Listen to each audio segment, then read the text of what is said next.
universales y la universalidad de la teoría, que es un tema absolutamente vidrioso y complicado. Sí. Complicado. Porque en la cosa no funciona y hacer teorías universales tiene sus complicaciones. Entonces, cuando yo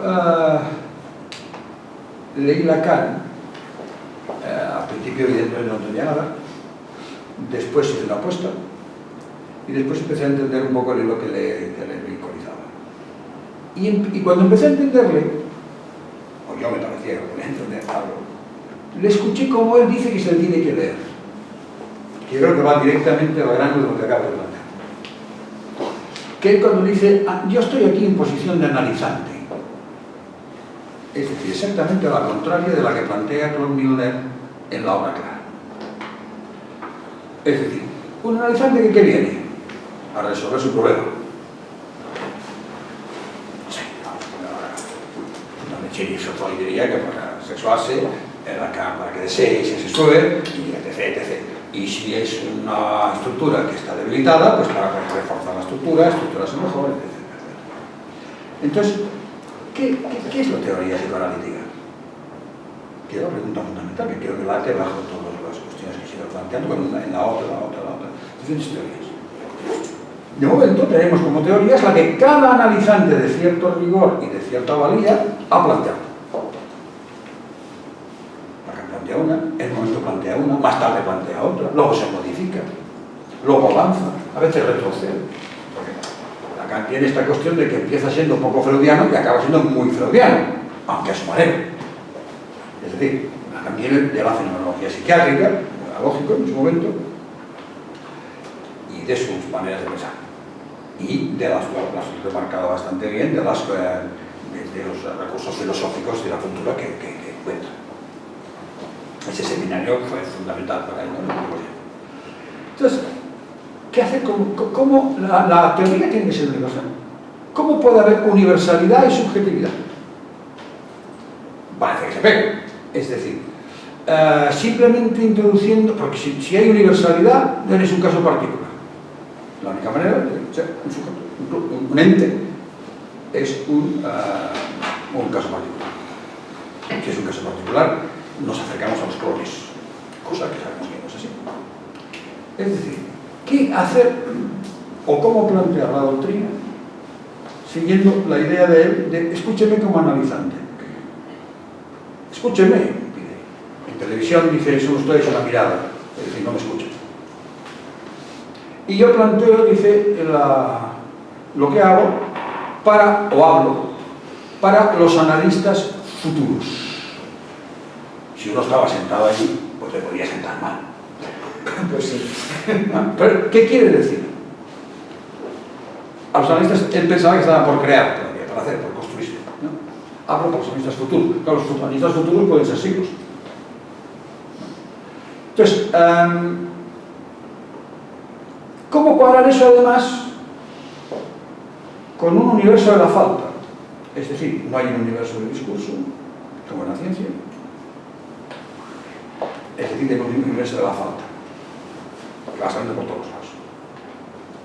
Y vuelvo al problema de la subjetividad.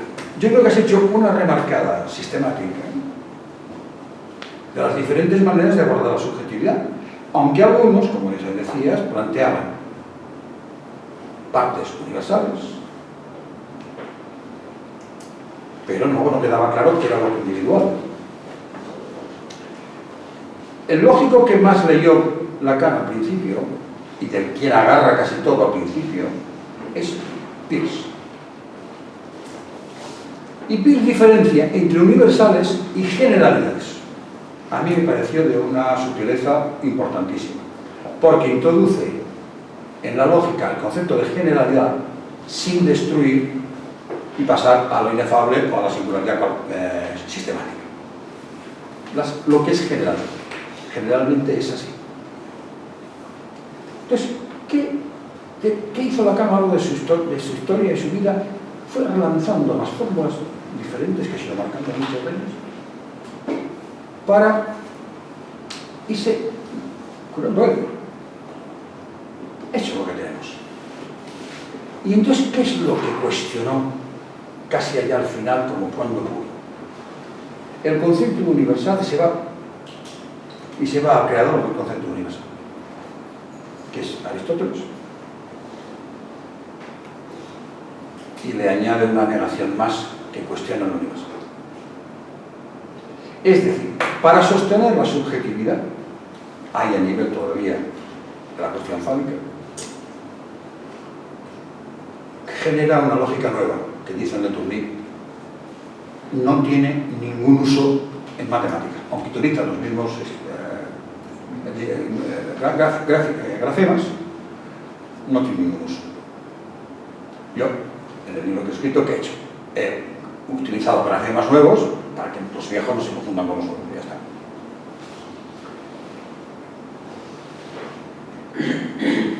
Todos los años que habló de la lógica del fantasma, como sostenedor de ser, si tiene un poco tu historia, y voy a dar una respuesta un poco a cómo se analiza. Yo creo que sí, sin castración. No se tiene en cuenta la castración, que es la respuesta subjetiva, general, porque me da pie para todo el mundo, ante la falta, ante aquello que no se puede.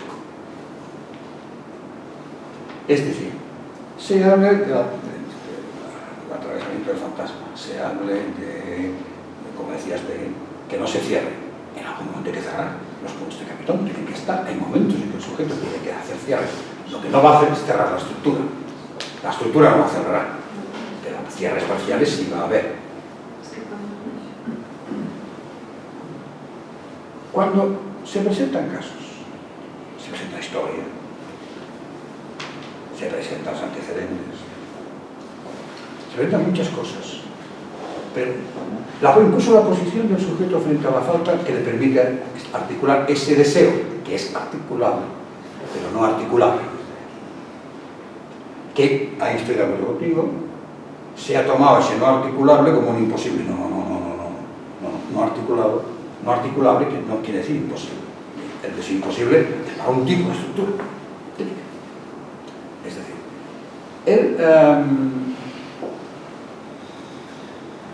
todo el esfuerzo que hace él, que es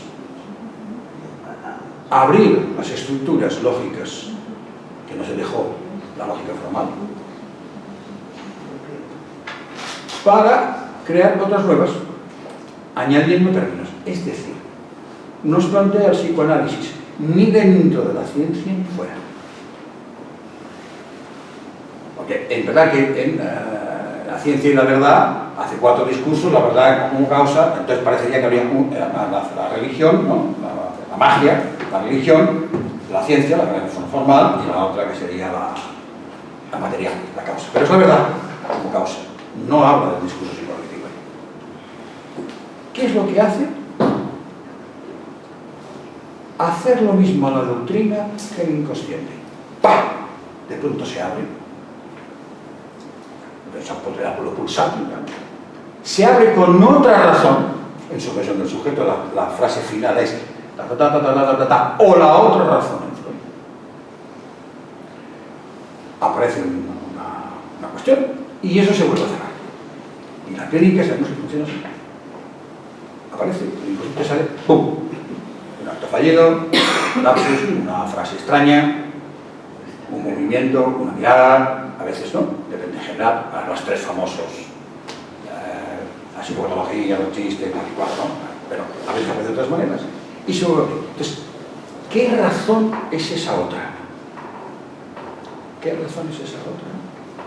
Y ahí estamos, con una pata, entre la razón clásica, todo elaborada que queramos, y esta otra razón que el inconsciente nos aporta, que no es a la deriva, que no es cualquiera, que no todo es posible, y que de alguna manera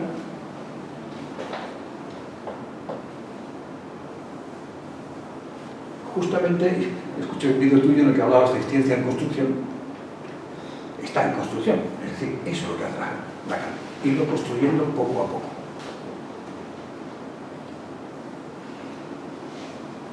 sin, y con eso quiero cortar para no, porque tenemos el tiempo muy justo, sin olvidarnos de lo que al final nos propone como el gran paso final, de él hasta donde él llega. Es decir, la subjetividad será sostenida por el santón, no por el síntoma, sino por el santón.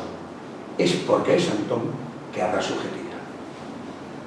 Pero una subjetividad con leyes generales, no una subjetividad singular, en la cual estará lo singular, pero no es singular, porque si no hay transmisión, no hay nada que transmitir. Si fuera pues, el lector que me decía que era intransmisible, si no era en baja experiencia, porque era simplemente lo singular, no es otro. Pero siempre teniendo en cuenta esa frase de que el sujeto de la ciencia es el sujeto de ignorancia, es el sujeto de la ciencia, lo había dicho muchas veces, y entonces se abre, yo insisto en ese punto, se abre. Es gracias al santón, y ahora tenemos un momento donde el deseo está bien complicado, porque es verdad que no está subversivo el deseo, es cierto, tiene razón. Pasa como con la sexualidad, que fue el que dijo al principio esto era muy revolucionario, y luego después de esto de los niños tienen sexualidad, pues está más o menos aceptado hasta cierto punto, porque cuidado, no rasques mucho, que verás que no está tan aceptado. ¿Me explico? Es decir, en RSI nos ofrece lo que yo creo que es el legado mejor que nos dejó, más que los nombres del padre, que es cuando nos plantea la posibilidad de que haya tres nominaciones distintas. En función de la nominación a la que el sujeto está sometido, la primera identificación en Freud sería lo más parecido a todo, si es que se le parece, más o menos se encaja, es que le giren. Y en este momento, incluso en el campo político, el deseo, que aparentemente no era subversivo, vuelve a serlo. Vuelve a serlo, pero ¿con qué? Con una nominación distinta. Hemos pasado durante un tiempo de la nominación imaginaria, la época del año 2000 hasta el 14, 15, la crisis, lo real, lo golpea, normalmente obliga a las estructuras a moverse. Se pasó después, ahora, cuando decae la nominación simbólica, que es la que conocemos todos, el psicoanálisis freudiano, la razón fálica, la función fálica, en fin, todo esto que más o menos conocemos, se pasó a la nominación real, exactamente igual que en los años 20 del siglo pasado. Y el deseo, que como decía Lacan, no es lo que nos conviene, es lo que no nos conviene. En el sentido narcisista, evidentemente, no nos conviene, pero es lo que nos mueve, está volviendo bien subversivamente, e incluso peligrosamente. Creo que habría esta cuestión, es decir, hay un deseo que cae, una manera de desear que cae, pero sube otra. Es decir, no entendía yo tan claro que ahora no sea subversivo. Lo que no es subversivo es lo que era subversivo hace 10 años, o 15 años. No, está más o menos aceptado. Está, yo diría que, normativizado, y en este momento el problema ¿cuál es? No tanto el deseo, me parece a mí, sino la ley del deseo. ¿Con qué ley se estructura el deseo? Y nos sorprende a muchos, sobre todo a los más mayores, que ya tenemos cierta experiencia de lo que significa cuando se mueven estas cosas y los horrores y los sufrimientos que traen. La ley del deseo parece que en este momento, viniendo de un santón distinto y de una nominación distinta, viene por otro lado, totalmente diferenciado. En cuanto a la clínica, ¿qué es lo que aparece? O a mí, no sé si es por venir a mí, no lo sé. Personas que vienen, un individuo, hasta que venga un sujeto, nosotros somos mejor, que hay un tiempo necesario, vienen individuos con el deseo no tanto como imposible, sino como irrealizable. Como fototifoides, perdón por la expresión catalana, es decir, arregla todo como puedas. Viene a decir, aguácate. Quiere decir, fototifoides. Es decir, si algo se escucha en la gente joven, es el decaimiento, que no lo conseguiré. Esto es irrealizable. no es una falta de deseo, es una falta de empuje y voluntad y de creer que alguna cosa con su deseo podrá hacer ese deseo que en el fondo tampoco conoce bien, porque como hemos dicho, el deseo es articulado, pero no es articulable, pero no está articulado. Con lo cual, ¿qué quiere decir? Nunca sabrás cuál es, verdad, tienes toda la razón. Siempre será un empuje en ti mismo que no te acabas de saber muy bien a dónde te lleva.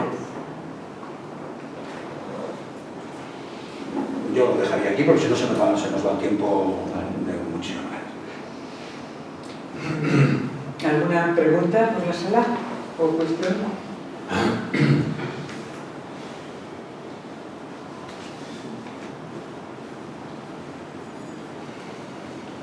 Voy a empezar por algún sitio. Bueno, gracias a los dos por las intervenciones, muy interesante y muchos hilos por investigar.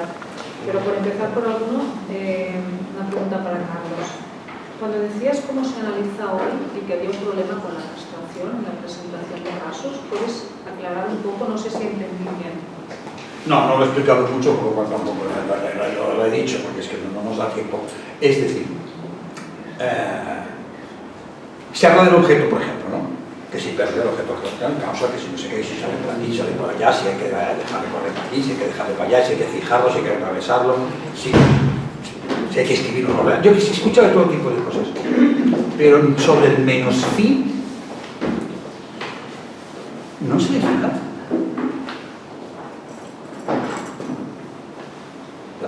La castración subjetiva, la primera castración, ya la castración. Dice, cuando habla de la función fálica, voy a hablar de la castración, dice, como nunca se había hablado hasta ahora.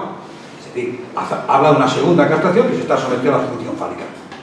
Es decir, que nosotros podríamos ampliarlo a estar sometido a uno de los nombres del padre, nombres del padre, que evidentemente, como te lo he dicho de otra manera, te saca de la animalidad, te mete en el campo del lenguaje, te mete en una semántica, y te mete en una semántica, no en un sentido, te mete en una semántica, y a partir de ahí te arreglas o te desenganchas con los animales de la visión imaginaria real. Pero del menos phi, que está en el fantasma, aunque no está en la fórmula, no se dice nada. Y en cambio, es lo que Lacan plantea, si no me equivoco, en televisión al final, cuando dice, si no sé qué, no sé cuánto, menos phi, o si no, lo que se acuesta del padre a lo peor, o los dioses, no sé cuánto, lo dice de esta manera. Es decir, no pasar por ahí empuja a lo peor. A los goces oscuros, la manera de decir. Es decir, se habla mucho, ese sujeto acepta la falta del otro, si ha visto la falta del otro, si la falta del otro la va a ver siempre, pues está. ¿Pero tiene un significante que se lo diga para poder organizarse con eso? Sí, no, si no, evidentemente si lo da la afectividad y si no tiene nada, pues posiblemente la cara de bipolar o melancólico. Muy bien. Pero del menos sí, ese momento en que el sujeto subjetiva que no puede, a lo que no puede, y que tiene un efecto calmante bastante interesante y que va como pareja de novios con el objeto A menos phi en la pareja de moda durante el seminario 12, 13, 14 y 15. No se dice nada. Y eso es lo que empalma, como te dices tú, de abril. No se trata. A principio sí, justamente. Cuando viene muy encallada la cosa, claro que se trata de abrir. Abra por aquí, abra por allá. No se cierre aquí. O sea, pero hay un momento que el sujeto debe poder hacer conclusiones parciales, pero conclusiones. Y de hecho, una de las conclusiones fundamentales es parar el transferito de la demanda, dice nada menos que el Iturri, que eso es una topología rara, no sabía nada. Pero el menos sí que es conocido. En ese aspecto se ha hecho un poco como cierto criminismo internacional. También es como que al final la cuestión de la relación de objeto y tal y cual, y la subjetivización de la falta, se entienda como se entienda y cada uno la vea como la vea, y la teorice como la teorice, o la enmarque dentro de la teoría como pueda, y no se suele hacer. Y yo creo que eso hace que todavía vivamos en una época, por un lado Misson, decía Lacan, pero también salvaje, de análisis. Hay mucho salvajismo. Salvajismo. Hay más porque es que eso es Adelante. Sí, yo quiero agradecer a Alfredo el tipo de intervención que nos ha hecho, porque, bueno, yo que soy de las defensoras de la escritura lacaniana, los matemas, los grafos, los nudos, pienso que es una gran riqueza poder profundizar en los términos desde un punto de vista filosófico, antropológico, y a mí me ha servido muchísimo la reflexión que ha hecho, que, bueno, ha sido refrescar